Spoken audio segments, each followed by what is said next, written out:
Bismillahirrahmanirrahim.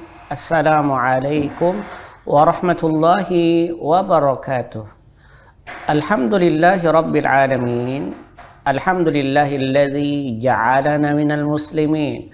Allahumma salli wa sallim ala sayyidina Muhammadin salata abdin qallat hilatuhu wa rasulullah wasilatuhu فأنت لها يا إلهنا ولكل كرب عظيم ففرج ما نحن فيه بسر بسم الله الرحمن الرحيم. Segala puji bagi Allah dengan ucapan Alhamdulillahi Rabbil Alamin. Salawat teriring salam tidak lupa kita haturkan kepada junjungan kita Nabi besar Muhammad sallallahu alaihi wasallam dengan ucapan Allahumma salli wa sallim ala sayyidina Muhammad. Karena dengan bersalawat dengan beliau hati akan tenang, dengan bersalawat kepada beliau derajat kita diangkat di sisi Allah. Karena keutamaan salawat lebih banyak apa saja yang mendapatkan dari amal saleh, maka salawat lebih utama untuk dibaca. Oleh sebab itu, mari kita perbanyak salawat kepada baginda Rasulullah sallallahu alaihi wasallam. Para pemirsa TPRI Kalimantan Selatan dimanapun Anda berada, hari ini kajian kita terkait dengan tahapan berdakwah. Hadis disampaikan oleh seorang sahabat Nabi bernama Muaz ibnu Jabal. Muaz ibnu Jabal. Muaz adalah seorang yang mampu disebut di dalam hadis dikatakan bahwa wa a'lamun nasi halalan wal haram. Dia orang yang paling mengenal, dia yang paling mampu berfatwa halal dan haram, sehingga pernah dia diutus oleh Nabi menjadi seorang mufti. Baik, apa hadisnya? Hadis ini diriwayatkan oleh Imam Bukhari dan Muslim dengan kategori muttafaqun alaih. Mungkin pemirsa masih ingat apa istilah muttafaqun alaih? Muttafaqun alaih adalah hadis yang diriwayatkan oleh Bukhari dan Muslim dengan redaksional yang sama, dengan perawi yang sama, yang dari Imam Muslim dan Bukhari, gurunya di atasnya sama, kemudian orang-orang yang sanad di atasnya sama. Begitu pula didukung oleh kitabus sunan yang lain dengan teori-teori orang yang membawa rawinya ini adalah dengan kategori sama. Inilah yang disebut muttafaqun alaih, dalam bahasa Indonesia diterjemahkan dengan kesepakatan, disepakati atas hadis ini. Jadi dia menjadi kesepakatan, tinggi hadisnya. Ada sebenarnya hadis sahih yang merupakan luar biasa, namanya mutawatir. Setiap hadis mutawatir pasti sahih, tapi tidak setiap hadis sahih itu mutawatir. Nah, sekarang hadisnya dari Muaz bin Jabal. Muaz bin Jabal radhiyallahu taala anhu ardah qala ba'asani Rasulullah sallallahu alaihi wasallam faqala ba'asani Rasulullah sallallahu alaihi wasallam faqala ay faqala an-nabi li Muaz bin Jabal innaka ta'ti qauman min ahlil kitab fad'uhum ila syahadati an la ilaha illallah wa anni rasulullah fa inhum ata'u lidzalika fa u'allimuhum annallaha qad iftarada alaihim khamsa salawatin fi kulli yaumin wa lailatin fa inhum ata'u lidzalika fa'alimhum annallaha qad ibtarada alaihim sadaqatan tu'khadu min aghniyaihim faturaddu ala fuqaraihim fa inhum ata'u lidzalika fa iyyaka wa karaima amwalihim wattaqi da'watal mazlum fa innahu laisa bainaha wa bainallahi hijab. Hadis muttafaqun alaih. Muaz bin Jabal. Hadis ini diceritakan oleh Muaz bin Jabal. Nabi mengatakan dulu Muaz adalah a'lamu ummati bil halal wal haram. Muaz bin Jabal. Muaz termasuk sahabat yang dipuji oleh Nabi. A'lam, orang yang paling tahu masalah halal dan haram di antara umatku adalah Mu'az bin Jabal. Luar biasa. Mu'az bin Jabal, beliau ini wakana lamma asyrakat jaziratul Arab binuril huda wal haq kana al-ghulamu yasrib Mu'az bin Jabal fatayafian. Mu'az bin Jabal dia adalah sahabat Nabi yang ketika Rasulullah datang, sebagaimana kita dulu pernah bercerita tentang Anas bin Malik, dia adalah orang-orang Ansar yang datang yang ingin bertemu dengan Nabi dengan semangat yang tinggi, yang ingin menimba ilmu pengetahuan. Aslamal fata Mu'az bin Jabal. Mu'az bin Jabal beliau Islam, artinya Mu'az bin Jabal ini memeluk Islam atas jasanya Mus'ab bin Umair. Jadi Mus'ab bin Umair ini siapa? Mus'ab bin Umair adalah sahabat Nabi yang diutus oleh Nabi lebih awal hijrah. Jadi ketika Rasul Shallallahu Alaihi Wasallam di tahun ke-13 kenabian melaksanakan hijrah, sebelumnya Nabi mengutus beberapa orang sahabat, Abdullah ibnu Jahaz, Mus'ab bin Umair, Abdullah bin Abbas, Sayyidina Hamzah bin Abdul Muttalib. Ini diutus lebih awal orang-orang di hijrah. Rupanya inilah metode Nabi untuk mengajak di dalam berdakwah. Setelah mereka ini mampu mengubah kondisi posisi masyarakat Madinah, akhirnya banyaklah orang-orang pada masa itu menerima baginda Rasulullah SAW. Di antaranya pasca keislamannya di tangan Mus'ab bin Umair adalah Mu'az bin Jabal. Setiap harinya diisi dengan keilmuan sampai Mu'az bin Jabal ini diperintahkan Nabi diutus menuju kota Yaman. Nah, ini adalah cerita Mu'az bin Jabal. Lalu apa diceritakan? Diceritakan kata Mu'az, ba'asani Rasul Sallallahu Alaihi Wasallam mengutusku ke Yaman. Yaman di bawah kota Madinah, mendekati Mekah Al-Mukarramah. Sedangkan Madinah berdekatan dengan Syam sebenarnya. 1 kali 24 jam menggunakan bis itu kita bisa sampai ke sebuah perbatasan antara Jordania dengan Saudi Arabia. Nah, ketika Rasulullah Shallallahu Alaihi Wasallam mengatakan kepada Mu'az, Mu'az, engkau nanti akan diutus ke sebuah tempat, sebuah kampung yang di sana komunitasnya Ahlul Kitab. Lalu bagaimana pesan Nabi kepada Mu'az bin Jabal? Pasca dia diutus oleh Nabi ke Yaman, kita akan lanjutkan hadis ini setelah yang satu ini. Ada hal yang sensitif ketika orang berbicara tentang zakat, maka hindari.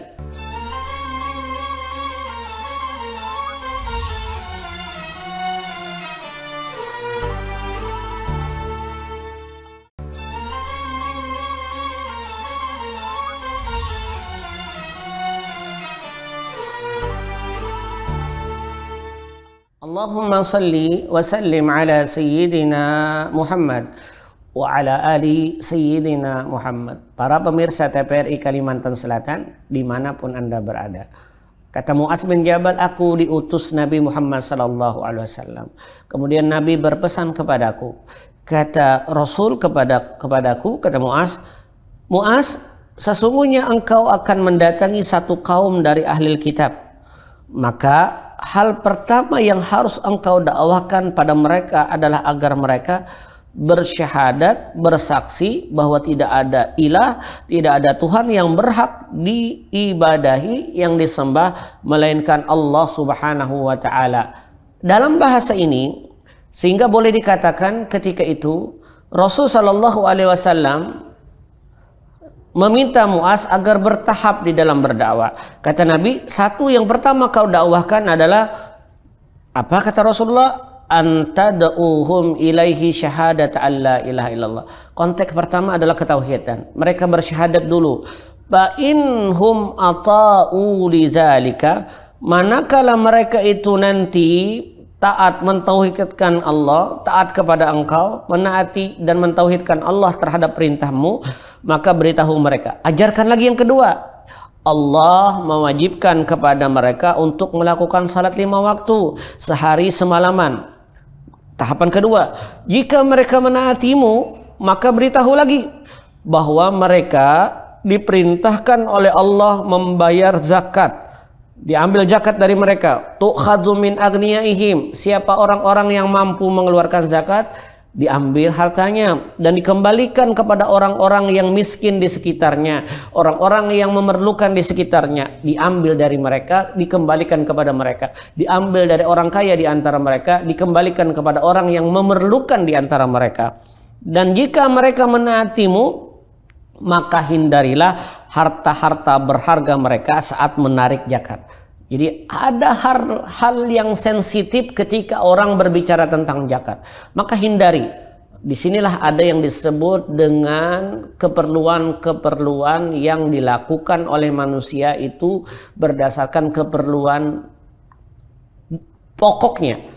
Jadi ketika dia membeli rumah, maka rumah itu dia akan mengeluarkan zakat sekali dalam umurnya, karena memang keperluannya. Beda lagi dengan konteks yang lain. Kalau dia memiliki kendaraan, maka dia akan sekali mengeluarkan zakat. Sehingga Nabi mengatakan di sini, kata Rasulullah SAW, "Fa iyyaka wa qaraimu amwalihim," engkau berhati-hati terhadap harta-harta berharga mereka saat menarik zakat. Jadi ada hitung-hitungannya. Nabi mengajar akuntansinya. Lalu kata Rasulullah SAW, dan takutlah doa buruk atau doa orang-orang yang terzolimi, karena sesungguhnya tidak ada penghalang antara doa dia dengan Allah Subhanahu wa Ta'ala. Hadis muttafaqun alaih. Apa maknanya dari hadis ini? Rasul Shallallahu Alaihi Wasallam mengajarkan kepada Muaz tingkatan tahapan demi tahapan di dalam berdakwah. Artinya kita tidak bisa semena-mena memerintahkan atau kita memiliki metode di dalam berdakwah secara langsung. Kita pukul rata dengan kemampuan orang. Kita beranggapan bahwa kita lebih mengetahui di antara mereka, lalu kita akan sampaikan semua konsep-konsep itu sehingga tidak bisa merubah tahapan demi tahapan. Ada tahapan yang diinginkan oleh Nabi kepada Muaz bin Jabal agar mereka sadar. Pertama, penanaman ketauhidan lebih awal. Maka oleh sebab itu Rasulullah SAW mengucapkan kepada Muaz, "Fa inhum ata'u lidzalika," jika mereka sudah taat, sudah patuh dengan engkau, ata'u lidzalika, dengan perintah yang sudah engkau sampaikan, maka sampaikan tahapan kedua. Jadi tidak bisa kita melakukan atau menyampaikan satu metode dakwah secara langsung. Kita tidak bisa menyamaratakan objek. Artinya kalau kita mengatakan objek di zaman Nabi mendakwahi orang dengan objek zaman sekarang, tentu sangat berbeda. Situasi dan kondisi bahkan keadaan sosial pun sangat berbeda. Perlu kita baca komponen-komponen ini agar kita ketika mengolah kata, ketika mengajarkan beberapa nasihat, kita akan diterima di kalangan masyarakat, sebab masyarakat kita majemuk. Tidak bisa langsung kita mengatakan sesuatu yang sebenarnya itu sensitif di hadapan mereka. Sehingga Nabi mengatakan tahapan ini. Kata Rasul sallallahu alaihi wasallam, faqala innaka ta'ti qauman min ahlil kitab. Muaz, bahasa kitanya nih, Muaz, kau datang sekarang ke sekelompok orang yang bukan main-main. Dia mengerti, dia tahu dengan kitab-kitab terdahulu, maka disebut ahlil kitab. Bahasa lainnya orang berpendidikan, orang yang tidak main-main terhadap kehidupan ini. Maka kau berhati-hati.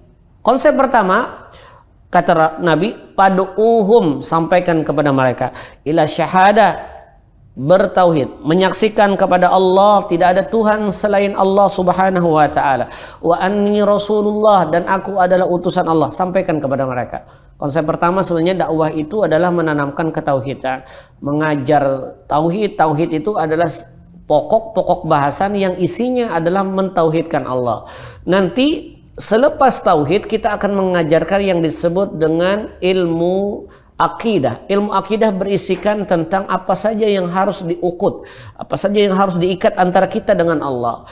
Alamul ghaib, perkara-perkara gaib, sampaikan perkara kubur, sampaikan perkara pahala dan dosa, sampaikan perkara surga dan neraka, sampaikan pahala as-sirat, sampaikan kepada mereka tentang perkara-perkara masalah kiamat dan sebagainya. Ini adalah konsep tahapan untuk membina ruhiyahnya. Jadi yang pertama kali harus disampaikan kepada umat itu, tahapan pertama adalah ketauhidan. Tahapan-tahapan itu kita sampaikan dengan cara seksama. Coba lihat, Sejarah tidak menutupi adanya wali songo di negara kita. Lihat bagaimana bijaknya dalam putusan semua wali-wali songo tersebut. Sehingga mereka mampu membaca kearifan lokal yang ada di sekitar. Mereka berbaur dengan masyarakat dan mudahnya, indahnya Islam pada masa itu diterima. Begitulah Mu'az bin Jabal ketika dipesani oleh Rasul, Mu'az, kau ajarkan, kau sampaikan syahadat lebih awal. Setelah mereka menerimanya, maka sampaikan tahapan kedua. Bagaimana memelihara keimanan ini agar tidak luntur dan agar tidak hilang. Sampaikan yang kedua. Apa kata Nabi? Fa inhum ata'u lidzalika fa'alimhum annallah qad ibtarada alaihim khamsa salawat. Yang kedua, setelah ketauhidan kau sampaikan setelah itu perkara-perkara hukum syariat.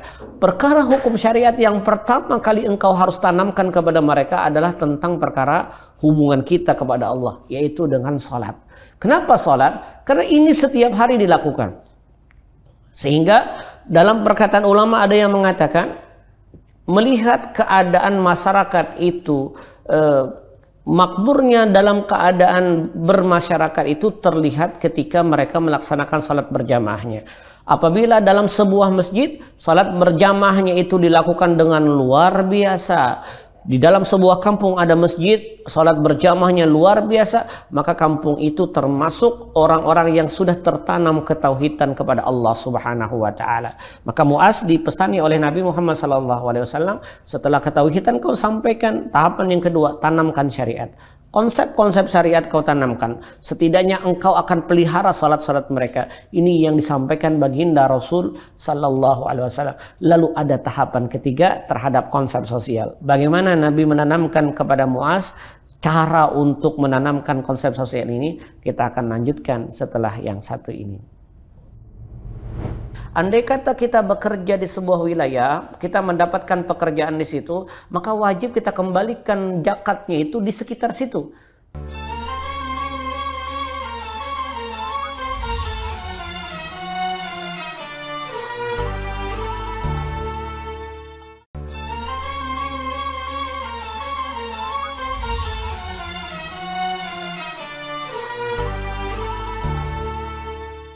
Allahumma salli wa sallim ala sayyidina Muhammadin wa ala ali sayyidina Muhammad. Para pemirsa TVRI Kalimantan Selatan dimanapun Anda berada, Mu'az bin Jabal adalah salah satu sahabat yang disayang oleh Nabi Muhammad SAW sampai dia dipuji, sehingga konsepnya luar biasa di dalam hadis ini. Dari tahapan penanaman ketauhidan sampai mengajarkan sebuah konsep syariat yang ditetapkan oleh Allah kepada Nabi dan umatnya, disampaikan pula oleh Mu'az bin Jabal. Yang ketiga, ada hubungan antara sesama yang harus dibina dalam konsep masyarakat. Lalu Nabi mengatakan kepada Mu'az bin Jabal, ibtarada alaihimus sadaqatan. Yang dimaksud di sini adalah zakat.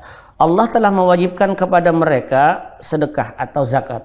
Tu'khadhu min aghniyaihim, yang diambil dari orang-orang kaya di antara mereka. Orang kaya di antara mereka ambil. Jadi ini konsep berbagi di dalam agama kita, dalam agama Islam.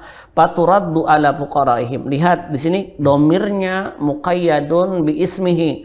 Jadi kembalikan turaddu ala fuqaraihim, wad damir ya'udu ala aghniya, dan kembalikan orang fakir di sekitar orang kaya tersebut. Ini ada yang disebut dengan konsep lokal di dalam berbagi. Andai kata kita bekerja di sebuah wilayah, kita mendapatkan pekerjaan di situ, maka wajib kita kembalikan zakatnya itu di sekitar situ. Jadi ini namanya konsep terhadap konsep lokal atau berbagi administrasi zakat dengan konsep memperhatikan orang sekitar.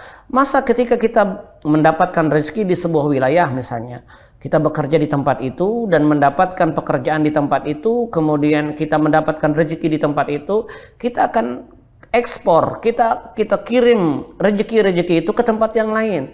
Nah, Mu'az diajarkan oleh Nabi, turaddu ala fuqaraihim, ada hum di situ. Kembalikan kepada orang fakir yang ada di sekitar orang kaya tersebut, sehingga mereka merasa diperhatikan oleh orang kaya tersebut. Nah, di sini Mu'adz diajarkan Nabi bagaimana cara bijak untuk membagi, mendistribusikan sebuah harta zakat. Karena kita bicara zakat itu ada 3 konsepnya. Pertama, mengumpulkan zakat. Yang kedua, mendistribusikannya. Yang ketiga, bicara terhadap konsep lebih umum, yaitu mengelolanya. Terkelolalah uang zakat, misalnya berkembang pada masa sekarang beberapa jam'iyat atau beberapa yayasan, mereka mengambil uang zakat tapi didistribusikan kembali kepada masyarakat kecil dengan konsep kesehatan. Mereka terbayar konsep-konsepnya. Mereka membangun rumah sakit dan rumah sakit itu digratiskan bagi orang yang tak mampu. Mereka melahirkan tanpa biaya, mereka melakukan operasi tanpa biaya. Ini sudah terjadi di masyarakat umum Arab. Bahkan bagi mereka yang ingin menikah tak sanggup membayar maharnya, dibantu dari hasil uang zakat. Turaddu ala fuqaraihim. Itu bahasa hadis yang dikeluarkan oleh Nabi. Fa inhum ata'u lidzalik, andai kata mereka sudah mengeluarkan zakat tersebut, fa inhum ata'u, mereka taat kepada engkau, taat terhadap tersebut. Fa iyyaka wa qaraimu amwalihim. Hati-hati hal yang sensitif di dalam harta, karena ada beberapa harta yang mereka sayangi. Wattaqi da'watal mazlum. Nah, kenapa Rasul sallallahu alaihi wasallam menyinggung masalah doa orang yang terzalimi? Konsep zakat tidak lepas daripada doa orang yang berhak menerima zakat. Artinya, andai kata kita hidup menari-nari di atas kemiskinan orang lain, kita dapatkan rezeki yang banyak di tempat itu, kita dapatkan rezeki yang berlimpah di tempat itu, tapi kita lupa dengan orang miskin yang ada di sekitar, maka orang yang demikian pada hakikatnya mereka sudah melakukan perbuatan zalim terhadap apa saja yang ada di sekitar. Sehingga ketika orang tersebut berdoa, orang yang terzalimi seperti ini yang seharusnya kita ayomi, yang seharusnya hak mereka kita dapat, kita berikan, mereka berdoa kepada Allah, tidak ada hijab antara dia dengan Allah Subhanahu wa taala. Maka ini yang berbahaya. Maka bahasa Nabi luar biasa. Wattaqi da'watal mazlum. Bahasa kitanya, hati-hati loh doa orang yang terzalimi. Fa innahu, sesungguhnya, laisa bainaha, tidak ada penghalang antara dia, antara doa orang yang dizalimi tersebut, wa bainallahi hijab, dan antara dia dengan Allah itu tidak ada hijab. Ini kata Rasul sallallahu alaihi wasallam. Sehingga menurut para ulama hadis ini mengajarkan kepada kita, pertama, wujubu tablighil kuffar wa da'watahum ilal Islam qabla qitalihim. Pertama, di tempat mana saja wajib kita berdakwah. Sampaikan dulu, andai kata mereka menolak dengan kasar, baru terjadi yang disebut dengan jihad. Sampaikan dulu apa saja yang menjadi konsep-konsep di dalam agama kita, sampaikan saja. Kalau mereka tidak menerima tapi mau berdampingan kepada kita, maka itu yang disebut dengan non-muslim zimmi, atau orang yang tidak beriman tapi mereka dalam lindungan kita. Tapi kalau mereka sudah kasar dengan kita, maka ada konsep mempertahankan agama yang disebut dengan jihad fi sabilillah. Yang kedua, az-zakatu tu'khadhu min aghniya'il baladi wa turaddu ala fuqara'ihi.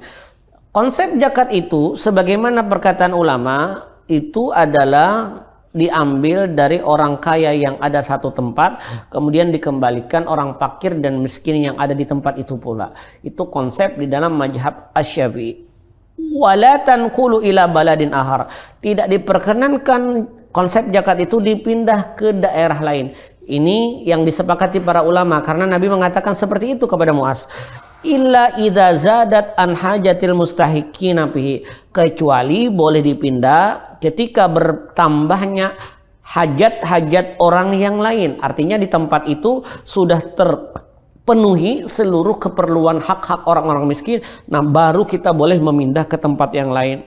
Idza zadat, apabila bertambah, kalau dia masih memerlukan, maka prioritas pembagian, pendistribusian adalah di daerah itu. Jadi sebelum dipindah, kembalikan ke yang lain. Maka ada konsep zakat per distrik namanya. Jadi sebelum yang lebih besar, jadi dari kota bentuk kecilnya kecamatan. Dari kecamatan bentuk kecilnya adalah per RT atau per distrik. Nah, ini saling terintegrasi satu yang sama lainnya. Sehingga ketika kita mendistribusikan, semua tercover. Konsep zakat harus memiliki kerjasama yang kuat antara sensus pendata dengan petugas zakat, karena petugas zakat memerlukan data agnianya, para orang-orang yang mampunya dan orang-orang yang berhak menerimanya. Ini yang diinginkan di dalam hadis ini. Kemudian, laisa lil amil ay ya'khudz zakat min khiyari malil agniya. Nah, bukan amil itu mengambil uang zakat atau harta zakat dari yang terbaik harta-harta orang yang kaya. Jadi amil jangan bermain di situ untuk mendapatkan jasa atau mendapatkan sesuatu yang berlimpah di dalam harta orang-orang kaya. Hati-hati amil. Ini hal yang sensitif. Wa in fa'ala dzalika fa innahu zulmun. Kalau amil semaunya menghitung uang zakat atau harta-harta mereka, maka amil termasuk orang yang berbuat zalim. Pada hakikatnya Mu'az dipesani Nabi agar memiliki tahapan dalam berdakwah, dan tahapan itu memiliki konsep yang 3. Pertama, yaitu konsep ketauhidan antara kita dengan Tuhan. Kemudian yang konsep kedua adalah pelaksanaan ketauhidan tersebut antara kita dengan Tuhan. Yang ketiga adalah konsep sosial sebagaimana yang diinginkan oleh Nabi dalam hadis ini, agar semua orang merata di dalam keperluannya. Mudah-mudahan apa yang disampaikan di hadis ini kita bisa terapkan di masyarakat kita, dan kita menjadi masyarakat madani yang nyaman, aman, damai, tentram, dan sejahtera. Amin ya rabbal alamin. Aqulu qauli hadza wa astaghfirullah li wa lakum. Subhanakallahumma wa bihamdika asyhadu an la ilaha illa anta astaghfiruka wa atubu ilaik.